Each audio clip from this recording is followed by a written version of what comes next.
متی کی انجیل اس کا دوسرا باب اور اس کی پہلی آیت۔ جب یسوع ہیرودیس بادشاہ کے زمانہ میں یہودیہ کے بیت لحم میں پیدا ہوا تو دیکھو کئی مجوسی پورب سے یروشلم میں یہ کہتے ہوئے آئے کہ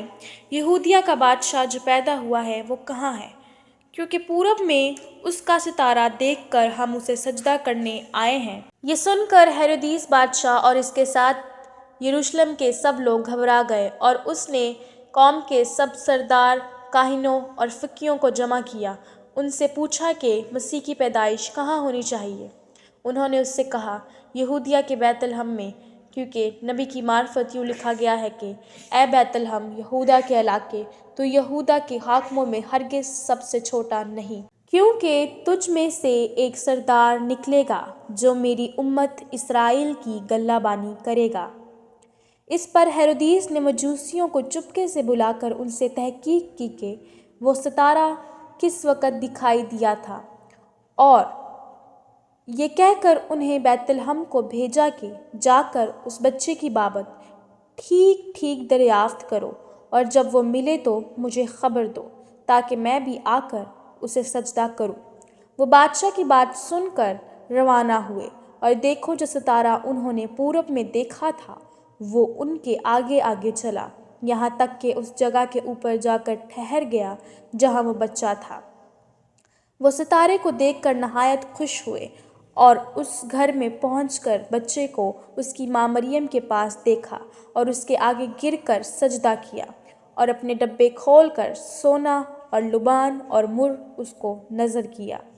اور ہیرودیس کے پاس پھر نہ جانے کی ہدایت خواب میں پا کر دوسری رات سے اپنے ملک کو روانہ ہوئے۔ جب وہ روانہ ہو گئے تو دیکھو خداوند کے فرشتہ نے یوسف کو خواب میں دکھائی دے کر کہا، اٹھ، بچے اور اس کی ماں کو ساتھ لے کر مصر کو بھاگ جا، اور جب تک کہ میں تجھ سے نہ کہوں وہاں رہنا، کیونکہ ہیرودیس اس بچے کو تلاش کرنے کو ہے تاکہ اسے ہلاک کرے۔ پس وہ اٹھا اور رات کے وقت بچے اور اس کی ماں کو ساتھ لے کر مصر کو روانہ ہو گیا، اور ہیرودیس کے مرنے تک وہاں رہا، تاکہ جو خداوند نے نبی کی معرفت کہا تھا وہ پورا ہو کہ مصر میں سے میں نے اپنے بیٹے کو بلایا۔ جب ہیرودیس نے دیکھا کہ مجوسیوں نے میرے ساتھ ہنسی کی تو نہایت غصے ہوا، اور آدمی بھیج کر بیت لحم اور اس کی سب سرحدوں کے اندر کے ان سب لڑکوں کو قتل کروا دیا جو 2 برس کے یا اس سے چھوٹے تھے، اس وقت کے حساب سے جو اس نے مجوسیوں سے تحقیق کی تھی۔ اس وقت وہ بات پوری ہوئی جو یرمیاہ نبی کی معرفت کہی گئی تھی کہ راما میں آواز سنائی دی، رونا اور بڑا ماتم، راخل اپنے بچوں کو رو رہی ہے اور تسلی قبول نہیں کرتی، اس لیے کہ وہ نہیں ہے۔ جب ہیرودیس مر گیا تو دیکھو خداوند کے فرشتہ نے مصر میں یوسف کو خواب میں دکھائی دے کر کہا، اٹھ اور اس بچے اور اس کی ماں کو لے کر اسرائیل کے ملک میں چلا جا، کیونکہ جو بچے کی جان کے خواہ تھے وہ مر گئے۔ پس وہ اٹھا اور بچے اور اس کی ماں کو ساتھ لے کر اسرائیل کے ملک میں آ گیا، مگر جب سنا کہ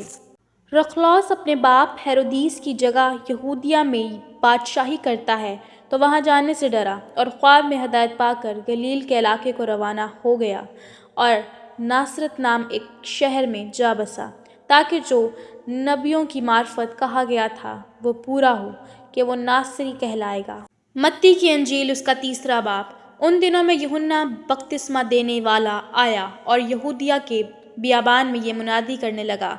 توبہ کرو کیونکہ آسمان کی بادشاہی نزدیک آ گئی ہے۔ یہ وہی ہے جس کا ذکر یسایہ نبی کی معرفت یوں ہوا ہے کہ بیابان میں پکارنے والے کی آواز آتی ہے کہ خداوند کی راہ تیار کرو، اس کے رستے سیدھے بناؤ۔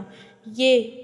یوحنا اونٹ کے بالوں کی پوشاک پہنے اور چمڑے کا پٹکا اپنی کمر سے باندھے رہتا تھا، اور اس کی خوراک ٹڈیاں اور جنگلی شہد تھا۔ اس وقت یروشلم اور سارے یہودیہ اور یردن کے گرد و نواح کے سب لوگ نکل کر اس کے پاس گئے اور اپنے گناہوں کا اقرار کر کے دریائے یردن میں اس سے بپتسمہ لیا۔ مگر جب اس نے بہت سے فریسیوں اور صدوقیوں کو بپتسمہ لینے کے لیے اپنے پاس آتے دیکھا تو اس نے ان سے کہا، اے سانپ کے بچوں،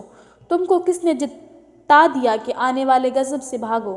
پس توبہ کے موافق پھل لاؤ، اور اپنے دلوں میں یہ کہنے کا خیال نہ کرو کہ ابراہیم ہمارا باپ ہے،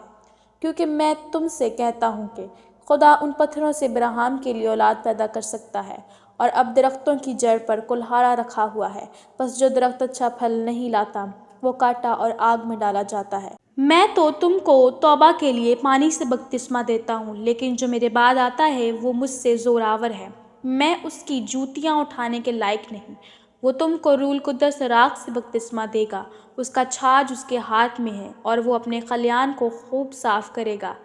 اور اپنے گیہوں کو کھتے میں جمع کرے گا، مگر بھوسی کو اس آگ میں جلائے گا جو بجھنے کی نہیں۔ اس وقت یسوع گلیل سے یردن کے کنارے یوحنا کے پاس اس سے بپتسمہ لینے آیا، مگر یوحنا یہ کہہ کر اسے منع کرنے لگا کہ میں اب تجھ سے بپتسمہ لینے کا محتاج ہوں اور تو میرے پاس آیا ہے۔ یسوع نے جواب میں اس سے کہا، اب تو ہونے ہی دے، کیونکہ ہمیں اسی طرح ساری راستہ بازی پوری کرنا مناسب ہے۔ اس پر اس نے ہونے دیا، اور یسوع بپتسمہ لے کر فی الفور پانی کے پاس سے اوپر گیا، اور دیکھو اس کے لیے آسمان کھل گیا، اور اس نے خدا کی روح کو کبوتر کی مانند اترتے اور اپنے اوپر آتے دیکھا، اور دیکھو آسمان سے یہ آواز آئی کہ یہ میرا پیارا بیٹا ہے جس سے میں خوش ہوں۔ آمین۔